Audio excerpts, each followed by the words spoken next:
Hello dear students, I am Navneel God from Tagore School Parbatsar, and in this video we are going to study the 8th class science book. इस video में हम लोग पढ़ने जा रहे हैं 8th class की science book. Dear students, as you know, जैसा कि आप जानते हैं, the first lesson of this book is फसल उत्पादन एवं प्रबंध. इस बुक का जो फर्स्ट लेसन है वो है फसल उत्पादन एवं प्रबंध. और इस बुक में एक वीडियो में आपको पोस्ट कर चुका हूं. फर्स्ट चैप्टर का एक वीडियो आप देख चुके हैं और उस पिछले वीडियो में हम लोगों ने पढ़ा था फसल क्या होती है, फसल की डेफिनेशन हम लोगों ने पढ़ी थी, और खेती करने के लिए कौन कौन से काम करने पड़ते हैं जिनको कि फसल पद्धतियां कहा जाता है. और फसल जो मेनली 2 टाइप्स होते हैं फसल के, खरीफ की फसल और रबी की फसल क्या होती है, कब बोई जाती है, कौन कौन सी फसलें रबी की है, कौन कौन सी फसलें खरीफ की है, ये सारी चीजें हमने पिछले वीडियो में पढ़ी थी. और फसल पद्धतियां यानी कि खेती करने के लिए कौन से काम हैं जो हमें करने होते हैं, तो हमने पढ़ा था ऐसे 7 कामों के बारे में. 7 स्टेप्स ऑफ एग्रीकल्चर, खेती के 7 काम. पहला मिट्टी तैयार करना, दूसरा बुआई करना, तीसरा खाद एवं उर्वरक देना, चौथा सिंचाई करना, पांचवा खरपतवार से सुरक्षा, छठा कटाई करना और 7वां भंडारण करना. ये जो 7 काम हैं हमें खेती करते समय करने होते हैं फसल को अच्छी तरह उत्पादन करने के लिए और उसको भंडारित करने के लिए, यानी कि एक अच्छी खेती करने के लिए ये 7 काम हमें करने ही होते हैं. ये हमने पिछले वीडियो में पढ़ लिया था. अब हम आगे के पार्ट में ये जो 7 स्टेप्स हैं इनको 1 बाय 1 डिटेल से पढ़ेंगे, विस्तार से पढ़ेंगे कि मिट्टी तैयार करने का क्या मतलब होता है, बुआई क्या होती है, खाद और उर्वरक देने का क्या मतलब है, सिंचाई क्या होती है. तो ये 7 जो स्टेप्स हैं जो कि हमने एक ये पॉइंट वाइज अभी जिनकी स्टडी की थी उनको हम अब डिटेल से पढ़ेंगे, विस्तार से पढ़ेंगे. तो देखिए आपकी स्क्रीन पर हम लोग इसको डिटेल से पढ़ने जा रहे हैं. मिट्टी तैयार करना, जो कि खेती का पहला चरण है. फसल उगाने से पहले मिट्टी तैयार करना प्रथम चरण है. मिट्टी को पलटना तथा इसे पोला बनाना कृषि का अत्यंत महत्वपूर्ण कार्य है. इससे जड़ें भूमि में गहराई तक जा सकती हैं. पोली मिट्टी में गहराई में धंसी जड़ें भी सरलता से श्वसन कर सकती हैं. तो एक तो मिट्टी तैयार करने का मतलब क्या है ये हमारे ध्यान में आ गया होगा कि मिट्टी को उलटना पलटना और पोला बनाना, ये 2 चीजें हैं मिट्टी तैयार करने में. उलटना पलटना और पोला बनाना.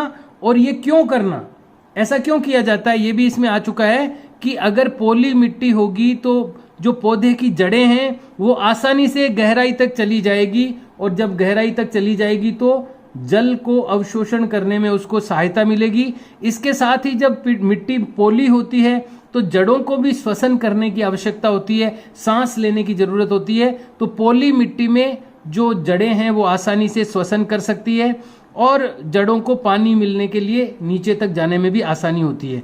तो ये पोला, मिट्टी को पोला बनाना या उलट पुलट करना, जिसको हम मिट्टी तैयार करना कहते हैं, इसका ये उपयोग है.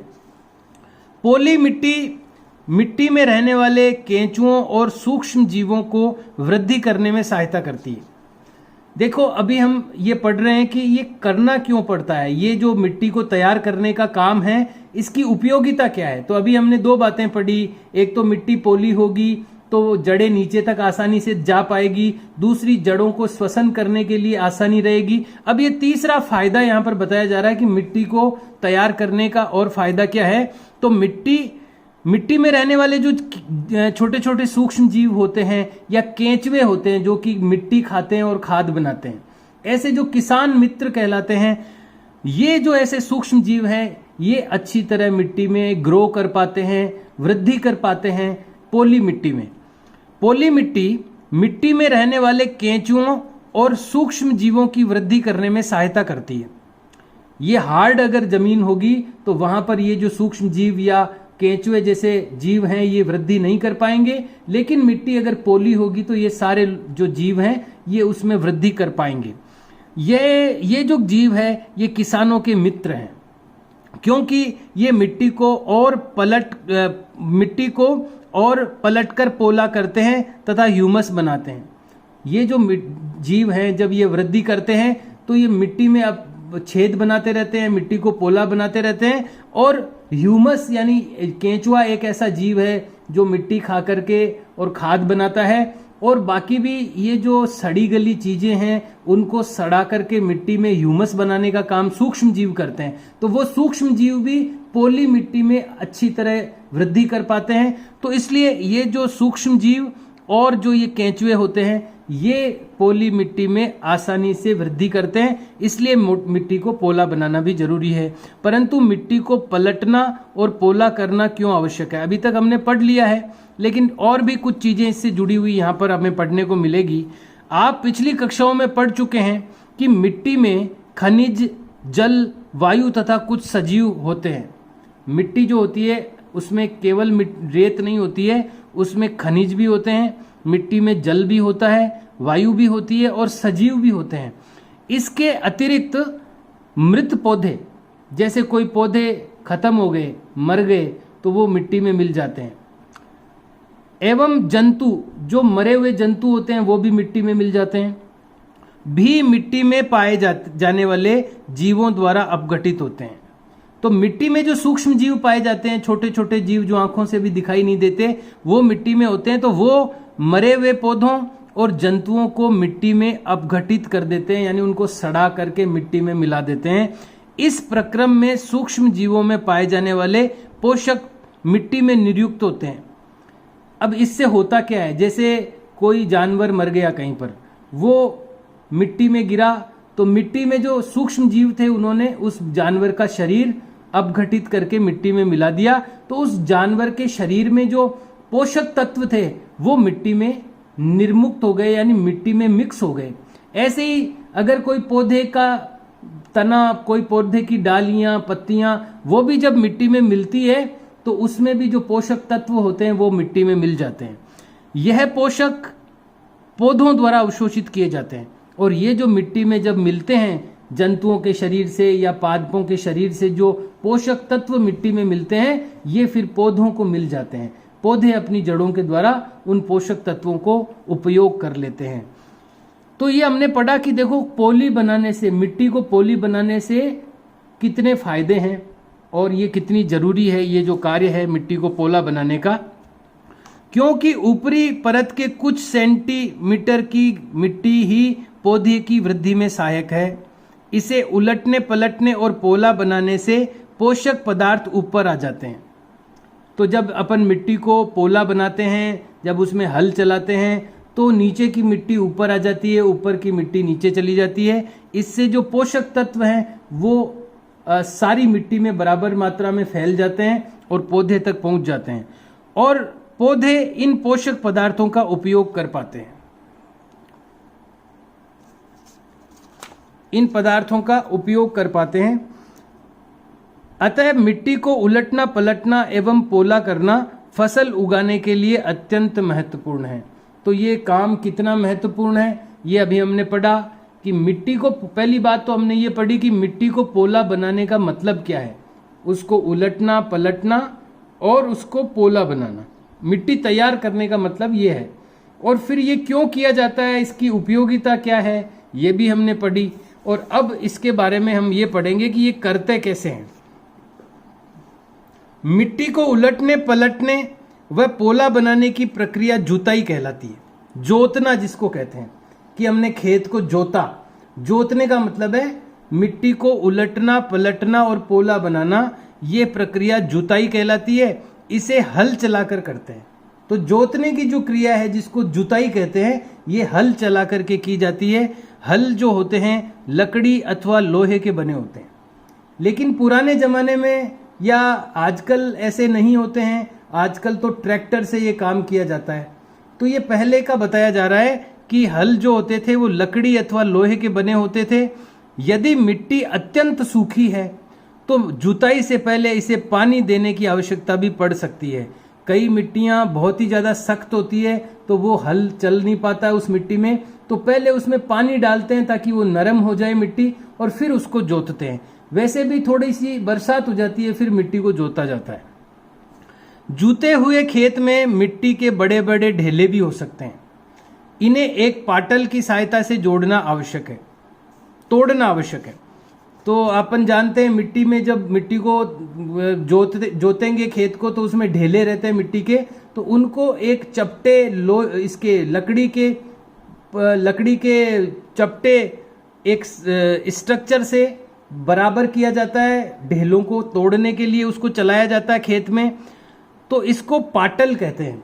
ध्यान रखिएगा इसका कि जोतने का कार्य हल से होता है, और मिट्टी के जो बड़े बड़े ढेले होते हैं उसको तोड़ने के लिए और मिट्टी को समतल बनाने के लिए पाटल का प्रयोग किया जाता है। बुआई एवं सिंचाई के लिए खेत को समतल करना आवश्यक है। यह कार्य पाटल द्वारा किया जाता है। तो पाटल का प्रयोग क्या है? एक तो समतल करना और एक ढेलों को तोड़ करके मिट्टी को समतल करना, ये पाटल का उपयोग है। कभी कभी जुताई से पहले खाद दी जाती है। अगर जुताई से पहले खाद देंगे तो क्या होगा? तो अपन जब मिट्टी को के अंदर हल चलाएंगे तो वो खाद अंदर तक चली जाएगी, तो मिट्टी की पेड़ों की जड़ों को, पौधों की जड़ों को वो आसानी से मिल जाएगी। इसलिए कई बार जुताई से पहले भी खाद दी जाती है। इससे जुताई के समय खाद मिट्टी में भली भांति मिल जाती है। जुताई से पहले खेत में पानी दिया जाता है। तो ये सबसे पहला जो स्टेप अपन ने पढ़ा, मिट्टी तैयार करना। इसमें हम 7 स्टेप है खेती के 7 चरण हैं। उसमें से एक चरण हो गया मिट्टी को तैयार करना। इसमें हमने ये पढ़ा कि मिट्टी को तैयार करने का मतलब क्या है, मिट्टी को तैयार करने का फायदा क्या है, और मिट्टी को तैयार कैसे किया जाता है। ये 3 बातें हमने पढ़ी मिट्टी को तैयार करने वाले पॉइंट में। और इसी से जुड़ा हुआ एक पॉइंट है कृषि औजार, कि खेती में कौन कौन से औजार काम में आते हैं, उसके बारे में भी, ये भी मिट्टी तैयार करने के साथ साथ ही पॉइंट है। सेकंड पॉइंट इसके बाद आएगा। तो कृषि के औजारों के बारे में यहां बताया गया है। अच्छी उपज के लिए बुआई से पहले मिट्टी को भुरभुरा करना आवश्यक है। जैसे अपन ने पढ़ा है अभी मिट्टी तैयार करना, तो बुआई से बीज डालने से पहले मिट्टी को भुरभुरा तैयार करना आवश्यक है। यह कार्य अनेक औजारों से किया जाता है। हल, कुदाली एवं कल्टीवेटर इस कार्य में उपयोग किए जाने वाले प्रमुख औजार हैं। तो ये आपको याद रखने हैं। देखो, ये चीजें प्रश्न में आ सकती है। ऐसी जो नाम है, ये मैं आपको जो बताता जा रहा हूँ वो ध्यान रखें आप, कि कृषि के औजारों में मिट्टी को भुरभुरा बनाने के लिए या मिट्टी को तैयार करने के लिए किन किन औजारों का उपयोग किया जाता है। तो हल, कुदाली और कल्टीवेटर। कल्टीवेटर वो ट्रैक्टर के पीछे लगा करके जो चलाते हैं, तो कल्टीवेटर तो आधुनिक यंत्र हो गया मिट्टी को तैयार करने का, और ये पारंपरिक हो गए दोनों, हल और कुदाली। तो अगर पारंपरिक पूछे जाते हैं तो हल और कुदाली हो गया, और अगर आधुनिक यंत्र पूछा जाता है मिट्टी को तैयार करने का तो वो कल्टीवेटर हो गया। तो यहाँ पर लिखा है हल, कुदाली एवं कल्टीवेटर इस कार्य के उपयोग में लिए जाने वाले प्रमुख औजार हैं। देखिए यहाँ पर एक चित्र दिया गया है, और ये चित्र यहाँ पर लिखा हुआ है हल का चित्र है। पुराने जमाने में ऐसे हल हुआ करते थे। इसमें ये हल का एक लंबा जो लकड़ी लगी हुई है, जो कि बैल के ऊपर रखी जाती थी इस तरह से, तो ये शाफ्ट कहलाती है। हल की शाफ्ट है। शाफ्ट उसी को कहते हैं जब लंबी कोई डंडा लगा हुआ रहता है किसी के, या रोड रहती है लंबी, तो उसको शाफ्ट कहते हैं। तो ये शाफ्ट है इसकी हल की, और यहाँ पर लिखा हुआ है फाल। ये इसकी हल्की फाल है। जो आगे का नुक्का होता है ना इसका लोहे का, ये फाल कहलाता है, हल्की फाल। तो ये आगे का जो लोहे का हिस्सा है ये हल्की फाल होती है, और ये इसकी शाफ्ट है। और ये जोत है जो कि कंधों पर रखी जाती है बैलों के, और ये शाफ्ट फिर इससे जुड़ी रहती है। ये जोत से शाफ्ट को जोड़ा जाता है और फिर ये फाल चलती रहती है अंदर। ये एक सीन बताया गया है। हल के बारे में डिटेल से बताया गया है। प्राचीन काल में ही हल का उपयोग जुताई, खाद उर्वरक मिलाने, खरपतवार निकालने एवं मिट्टी खुरचने के लिए किया जाता रहा है।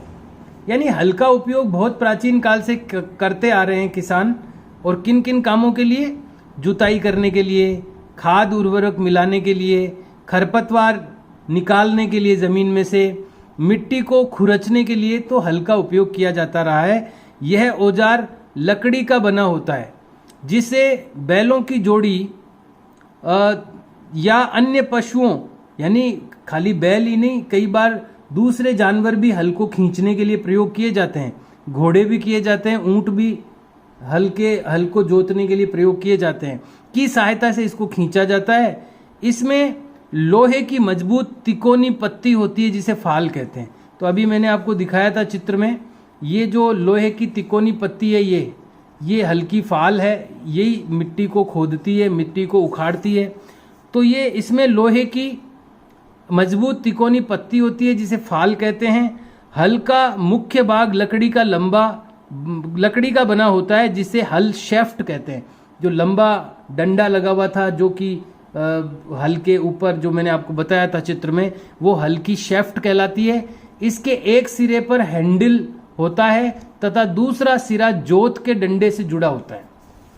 ये जोत है, ये जो इनके कंधों पर जो लकड़ी एक लंबी लगी हुई है दोनों बैलों की, ये तो हो गई जोत, और ये जोत से जुड़ा हुआ जो डंडा है ये शाफ्ट हो गई, और ये आगे फिर इसका फाल आ गया। तो इस तरह का ये इसका स्ट्रक्चर होता है, इसकी बनावट होती है। दूसरा सिरा जोत के डंडे से जुड़ा होता है जिसे बैलों की गर्दन के ऊपर रखा जाता है। एक जोड़ी बैल एवं एक आदमी इसे सरलता से चला सकता है। चित्र में दिखाई दे रहा है, एक जोड़ी बैल यानी दो बैल मिलकर के इसको चलाते हैं और एक आदमी चलता रहता है पीछे।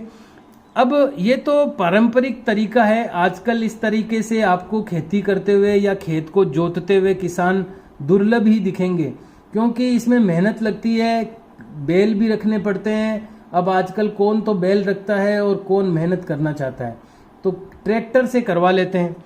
तो ये आजकल लोहे के हल तेजी से देसी लकड़ी के हल की जगह ले रहे हैं। तो आजकल जो लकड़ी के हल है वो तो हो गए लुप्त, और जो हल है ना आजकल वो लोहे के आने लग गए हैं। तो ये, और वो भी ट्रैक्टर के पीछे लगा करके, कल्टीवेटर जिसको कहते हैं, और उसके द्वारा खेत की खुदाई या जुताई कर दी जाती है। एक और जो यंत्र है खेती का वो है कुदाली। यह एक सरल औजार है जिसका उपयोग खरपतवार निकालने एवं मिट्टी को पोला बनाने के लिए किया जाता है। इसमें लकड़ी अथवा लोहे की छड़ होती है जिसके एक सिरे पर लोहे की चौड़ी और मुड़ी हुई प्लेट लगी होती है जो ब्लेड की तरह कार्य करती है। इसका दूसरा सिरा पशुओं द्वारा खींचा जाता है। देखिए ये एक कुदाली का चित्र है। ये देखिए ये मुड़ी हुई प्लेट है। ये इसको जब खींचते हैं तो ये प्लेट से है ना वो मिट्टी उखड़ती रहती है। जैसे फावड़ा होता है वैसे ही ये फावड़े जैसे ही मुड़ी हुई प्लेट है। इसमें हैंडल है, ये जोत है जो कि कंधे पर रखी जाएगी किसी भी जानवर के, और जानवर इसको खींचेगा तो ये पीछे पीछे मिट्टी को उखाड़ते हुए चलेगी। तो इसको कहते हैं कुदाली। ये पशुओं के द्वारा चलाई जाने वाला यंत्र है। ये भी आजकल उपयोग में नहीं होता है क्योंकि आजकल ट्रैक्टर से ही सारे काम होते हैं। तो लेकिन ये पारंपरिक है, इसलिए हमें नॉलेज में होना आवश्यक है। ये हल है जो पारंपरिक रूप से काम आता था, और ये कुदाली है जो कि पारंपरिक रूप से काम आती थी। तो इसमें एक ब्लेड की तरह कार्य करती है, जैसे फावड़ा होता है, फावड़े में जो ब्लेड होती है उसी तरह इसका दूसरा सिरा पशुओं द्वारा खींचा जाता है। ये चित्र है। ये तो दोनों चीजें हो गई पारंपरिक, लेकिन ये दोनों काम आजकल कल्टीवेटर से कर लिए जाते हैं। ये न तो आजकल हल है न आजकल कुदाली है। दोनों हम गीतों में ही सुनते हैं। हल की फाल बैलों ने खींची हल की फाल जहाँ एक बार, वो एक भर भर छकड़े धान के लाए मुस्काए हर घर द्वार। वो एक ऐसा मेरे गांव के खेत में एक ऐसा कविता आती है, तो उसमें ये नाम आते हैं, हल है, कुदाली है। ये अपन गीतों में सुनते हैं, लेकिन वास्तव में आपको अब हल चलाता हुआ किसान या फिर कुदाली चलाता हुआ किसान नहीं दिखेगा अब, लेकिन कल्टीवेटर जरूर आपको दिख जाएगा। चित्र में आपको जैसे दिख रहा है, पीछे एक ट्रैक्टर के पीछे देखो ध्यान से, ये क्या जुड़ा हुआ है, ऐसा आपने जरूर देखा होगा। बरसात के दिनों में ट्रैक्टर के पीछे ऐसे जूते हुए कल्टीवेटर जाते हुए आपने देखे होंगे। या अगर आपके खेत है तो आपने इस कल्टीवेटर से खेत की जुताई करवाई होगी। तो ये आजकल मिट्टी को तैयार करने के लिए जो यंत्र काम में लिया जा रहा है वो कल्टीवेटर है। आजकल जुताई ट्रैक्टर द्वारा संचालित कल्टीवेटर से की जाती है। कल्टीवेटर के उपयोग से श्रम व समय दोनों की बचत होती है, टाइम भी बचता है और मेहनत भी बचती है। यहाँ ये चित्र दिया हुआ है कल्टीवेटर को ट्रैक्टर द्वारा चलाते हुए। देखो एक चरण पूरा हो गया है। पहला जो चरण था खेती का, खेत मिट्टी को तैयार करना, ये एक स्टेप कंप्लीट हो गया है। अब हम दूसरा स्टेप पढ़ने वाले हैं बुआई, यानी बीज बोना। तो हमने एक जो चरण था वो पूरा किया, उससे जुड़े हुए जो उपकरण हैं वो भी हमने पढ़े। पारंपरिक उपकरण जो है मिट्टी को तैयार करने के हल और कुदाली है, और जो आधुनिक जो तरीका है मिट्टी को तैयार करने का वो कल्टीवेटर है, जो ट्रैक्टर के पीछे लगा करके चलाया जाता है। तो ये एक चरण पूरा हुआ। अब दूसरा चरण है बुआई, यानी बीज बोने का जो तरीका है वो बुआई कहलाता है। मिट्टी तैयार हो गई, खेत में उलट पलट के उसको पोला बना दिया तो मिट्टी आपकी तैयार हो गई। अब आपको उसमें बीज बोना है, तो दूसरा चरण है बुआई का। बुआई फसल उत्पादन का सबसे महत्वपूर्ण चरण है। बोने से पहले अच्छी गुणवत्ता वाले साफ एवं स्वस्थ बीजों का चयन किया जाता है। किसान अधिक उपज देने वाले बीजों को प्राथमिकता देता है। तो बीज, हर कोई बीज नहीं डाला जाता है खेत में, जो अच्छे क्वालिटी के बीज होते हैं, क्योंकि जैसा बीज होता है वैसी फसल पैदा होती है। इसलिए अगर आप पारंपरिक रूप से बीज तैयार करना चाहते हैं तो पिछली जो आपकी फसल हुई थी उसमें से अच्छे अच्छे बीज छांट करके रखने पड़ते हैं ताकि अगली फसल अच्छी हो। तो एक तो पारंपरिक तरीका होता है बीजों को तैयार करने का, और आजकल पारंपरिक तरीका तो कम काम में लेते हैं किसान, और रेडीमेड तरीका ज़्यादा काम में लेते हैं। दुकान पर जाते हैं, वहाँ थैलियाँ मिलती है बीज की, वो ले आते हैं और खेत में बीज देते हैं।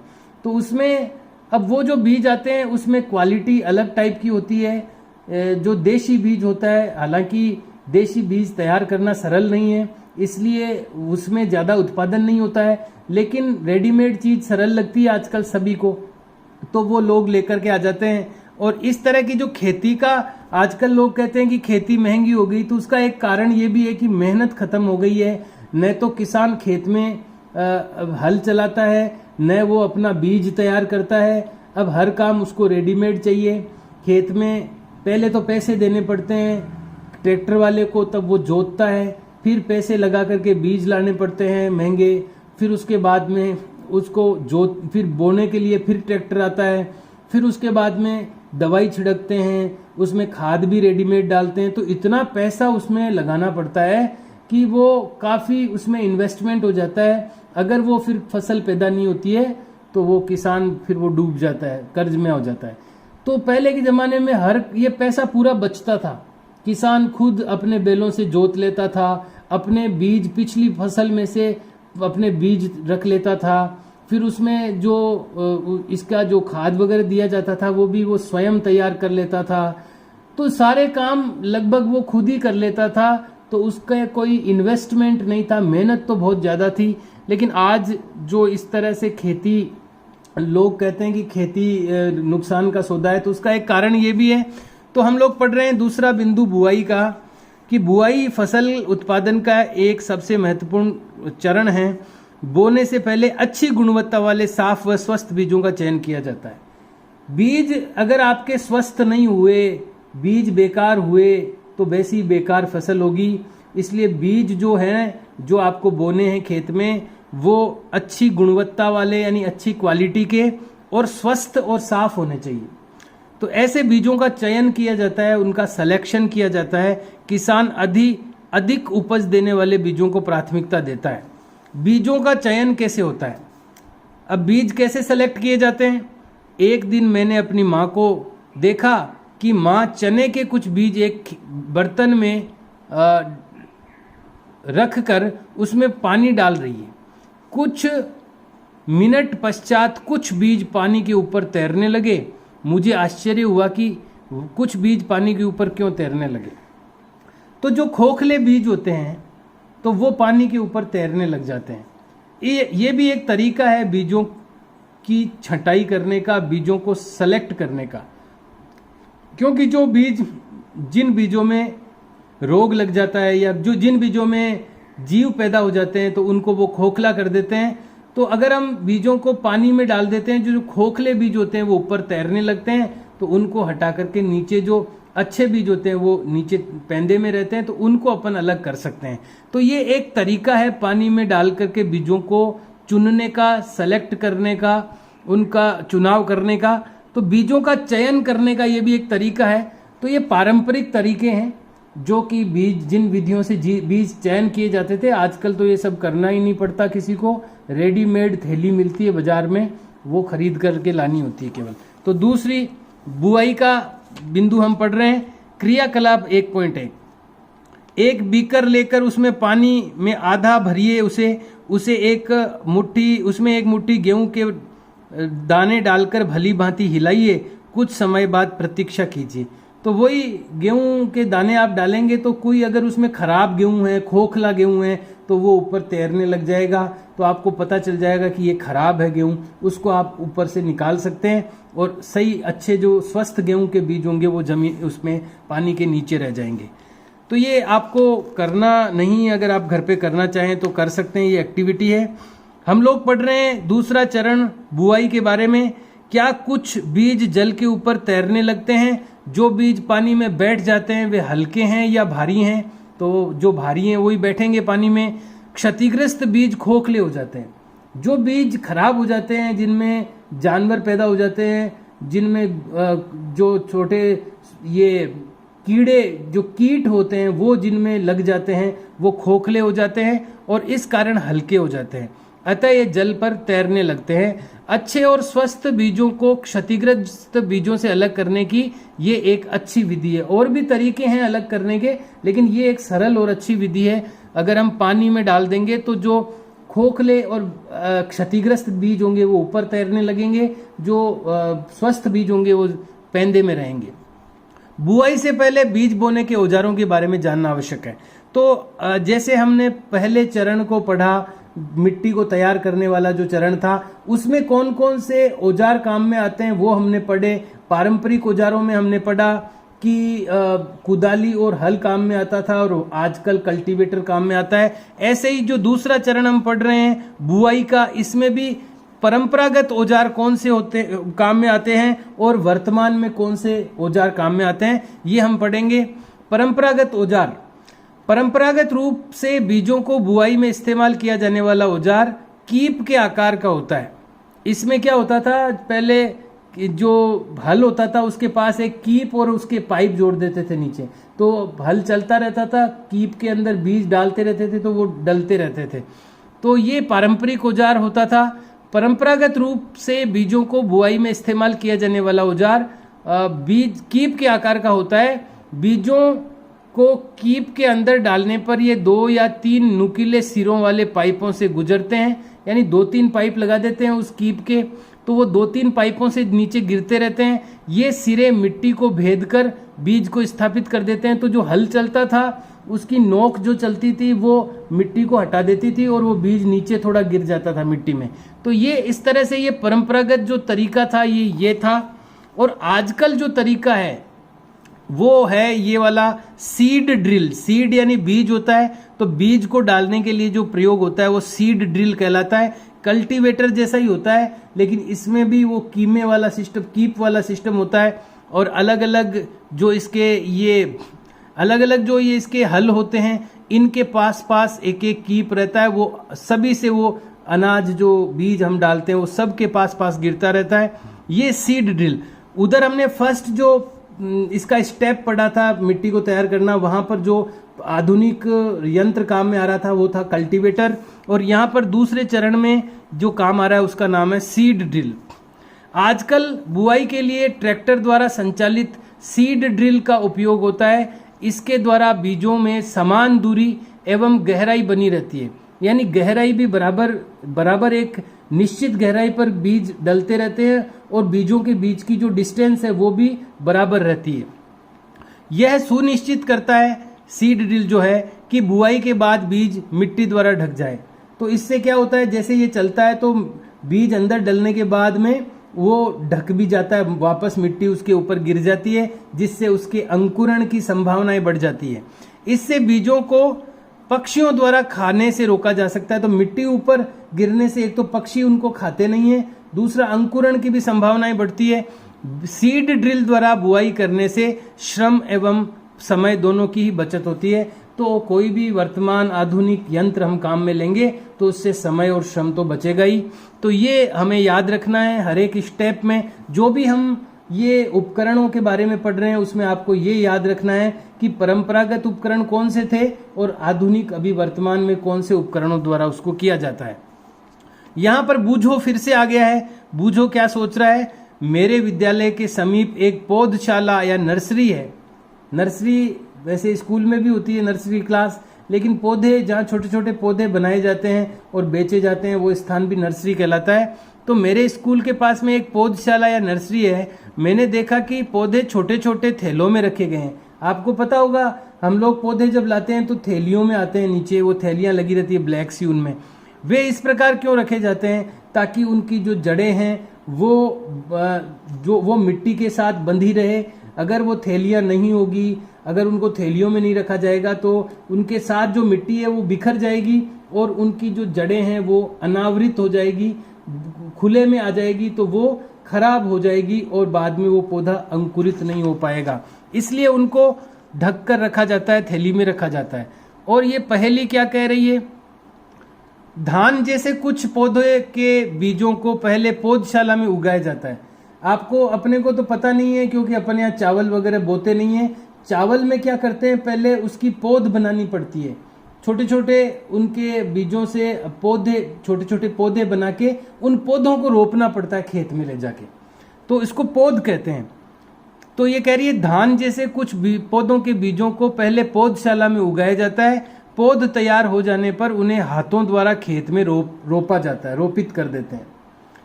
कुछ वनीय पौधे एवं पुष्पी पौधे भी पौधशाला में उगाए जाते हैं। तो पौधशाला यानी नर्सरी, जो जहां पर पौधे बनाए जाते हैं उनको पौधशाला कहते हैं। तो पौधशाला में तरह तरह के पौधे तैयार किए जाते हैं। कुछ पुष्प वाले यानी फूलों के पौधे, कुछ वनीय पौधे यानी जंगल के पौधे, और जो धान वाले, धान यानी जैसे चावल है, और भी ऐसे कुछ होते हैं जहां पर जिनको सीधा खेत में नहीं बोया जाता है, उनका बीज पहले उनके छोटे छोटे पौधे बनाए जाते हैं और वो पौधे फिर खेत में जाकर के रोपे जाते हैं, जिसको रुपाई कहते हैं। पौधों को अत्यधिक घने होने से रोकने के लिए बीजों के बीच में उचित दूरी होना अत्यंत महत्वपूर्ण है। देखिए, अगर बीज पास पास में गिर जाएंगे तो फिर उन सब बीजों को पोषण नहीं मिलेगा। सब बीजों को प्रकाश की कमी रहेगी, पोषण की कमी रहेगी, पानी भी सबको कम मिलेगा।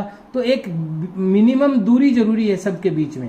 इसलिए पौधों के जो बीज हैं उनके बीच में उचित दूरी होना अत्यंत आवश्यक है। इससे बीजों को सूर्य का प्रकाश, पोषक एवं पर्याप्त मात्रा में जल प्राप्त होता है। तो ये एक प्रश्न बन सकता है, देखो, कि बीजों को एक निश्चित दूरी पर होना, उनके बीच में एक निश्चित दूरी होना क्यों जरूरी है। तो अगर बीज एक निश्चित दूरी पर होंगे तो उनको क्या होगा, उनको पौधों को सूर्य का प्रकाश, जब वो पौधे बनेंगे उनसे, तो पौधों को सूर्य का प्रकाश मिलेगा सबको, क्योंकि थोड़े थोड़े दूर होंगे वो, और पोषक तत्व मिलेंगे सबको।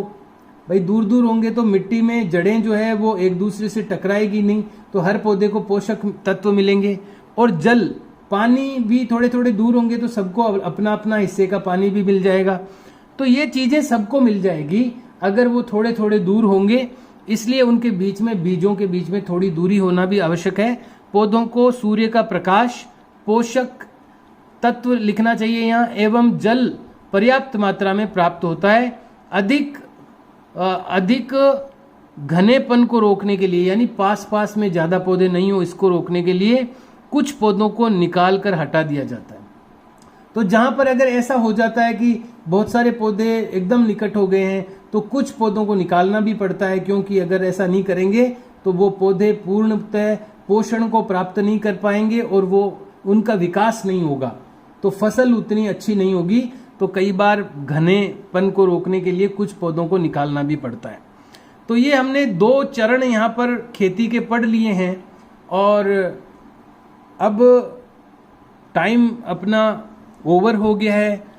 आगे हम लोग तीसरा बिंदु अब आगे पढ़ेंगे, खाद एवं उर्वरक मिलाना। ये तीसरा बिंदु है। 7 जो चरण हैं खेती के, उसमें से 2 चरण हम पढ़ चुके हैं। जिन जिन बातों की ओर मैंने विशेष रूप से आपका ध्यान आकृष्ट करने की कोशिश की है, उनको आपको फिर से पढ़ना चाहिए। बुक्स अवेलेबल है शॉप पर, कोई लेना चाहे तो ले सकते हैं। और ये 3rd जो स्टेप है अपने खेती का, इसको हम आगे के वीडियो में पढ़ेंगे। और मैं कहूँगा कि आप अपने समय का पूर्ण उपयोग करें और इस बार बोर्ड क्लास है तो उसकी प्रिपरेशन अभी से शुरू करें और अभी से ही आप हार्ड वर्क करें, चीज़ों को लर्न करते हुए चलें, याद करते हुए चलें। मैथमेटिक्स हो, इंग्लिश हो या कोई भी सब्जेक्ट हो, जितना वर्क आप करते जा रहे हैं उसको लर्न भी करते जाएं, उसको याद भी करते जाएं।